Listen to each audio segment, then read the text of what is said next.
Semana Santa 2026. Mga kapatid, minsan sa buhay, napapagod din tayo. Napapagod umintindi. Napapagod lumaban. Napapagod ngumiti kahit ang bigat-bigat na nang dinadala. At ang masakit, maraming tao ang akala okay ka lang.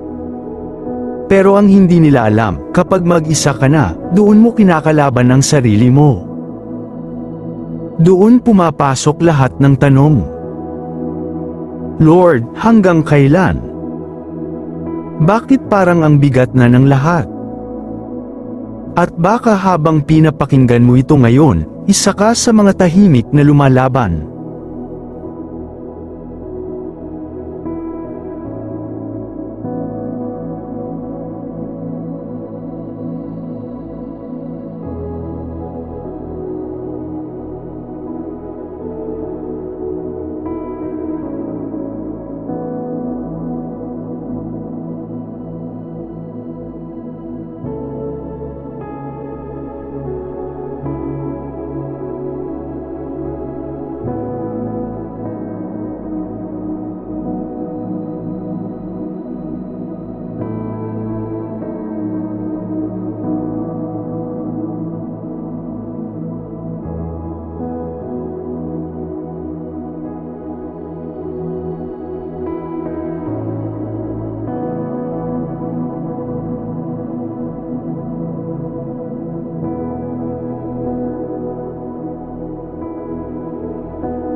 Ngayong Semana Santa 2026, nais ipaalala sa atin ng Diyos na hindi aksidente ang lahat ng pinagdadaanan natin.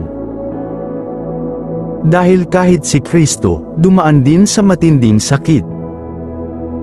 Pinagtaksilan, hinamak, sinaktan. At habang pasan niya ang krus, unti-unti siyang nadadapa. Pero bumabangon siya. Hindi dahil madali, kundi dahil mahal niya tayo. At minsan, nakakalimutan natin yon. Sa sobrang abala natin sa problema, sa trabaho, sa responsibilidad, sa sakit ng buhay, napapalayo tayo sa Diyos. Hindi dahil ayaw natin sa Kanya, kundi dahil napapagod na tayo.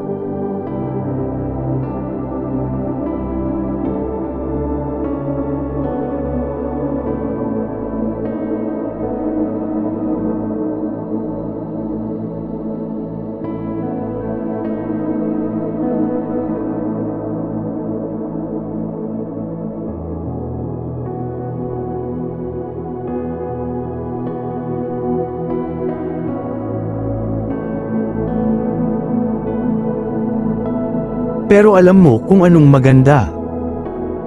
Kahit gaano tayo kalayo, kapag bumalik tayo sa Diyos, hindi niya tayo tatanggihan. Hindi niya tayo huhusgahan. Yayakapin niya tayo. Parang anak na matagal na wala. At baka itong Semana Santa, ito na yung panahon para bumalik ka. Hindi kailangan perpekto ka. Hindi kailangan banal ka agad. Kailangan mo lang magsimula. Isang dasal. Isang luha. Isang taimtim na, Lord, pagod na po ako. At maniwala ka, naririnig ka niya.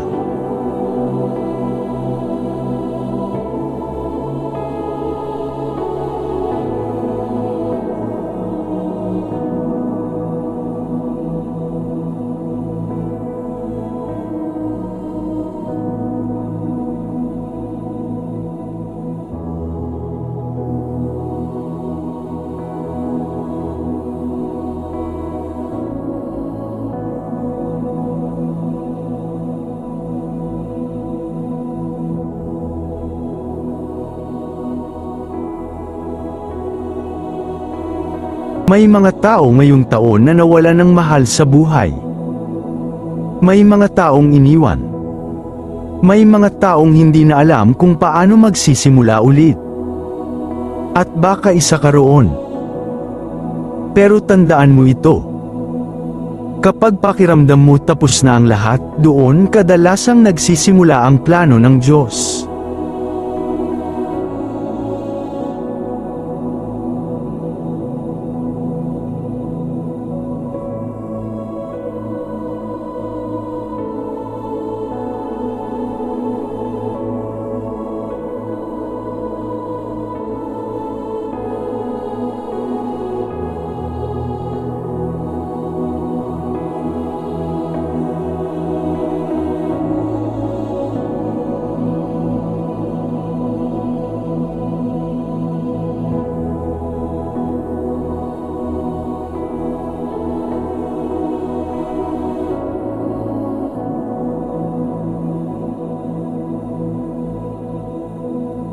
Noong ipinako si Kristo sa krus, akala ng marami katapusan na. Pero hindi nila alam, ang susunod doon ay muling pagkabuhay. At baka ganoon din sa buhay mo ngayon. Akala mo katapusan na. Pero baka simula pa lang pala. Baka may bagong pintong babukas. Baka may bagong pag-asang darating. Baka may bagong ikaw na hinuhubog ang Diyos.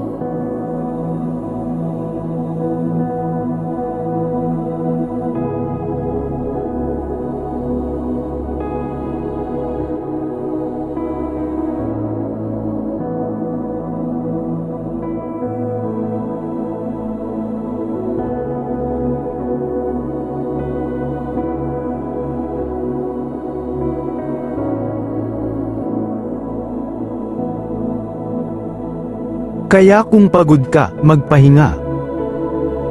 Kung nasasaktan ka, umiyak. Kung naliligaw ka, manalangin. Pero huwag kang sasuko.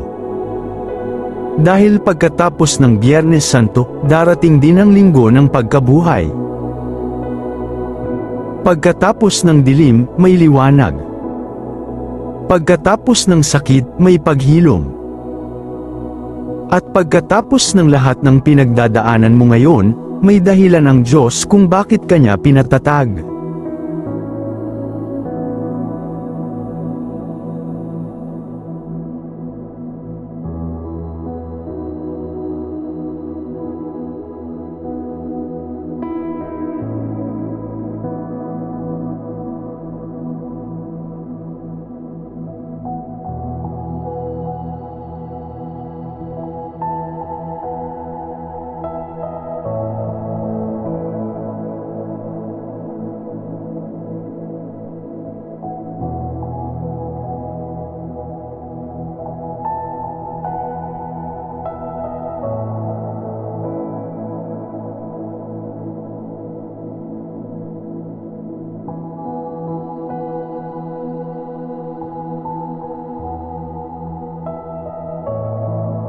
Ngayong Semana Santa 2026, huwag lang nating gawing tradisyon. Gawin natin itong panahon ng pagbabalik. Pagbabalik ng pananampalataya. Pagbabalik ng pag-asa. At pagbabalik sa Diyos.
Dahil sa mundong puno ng ingay, siya pa rin ang tanging kapayapaan.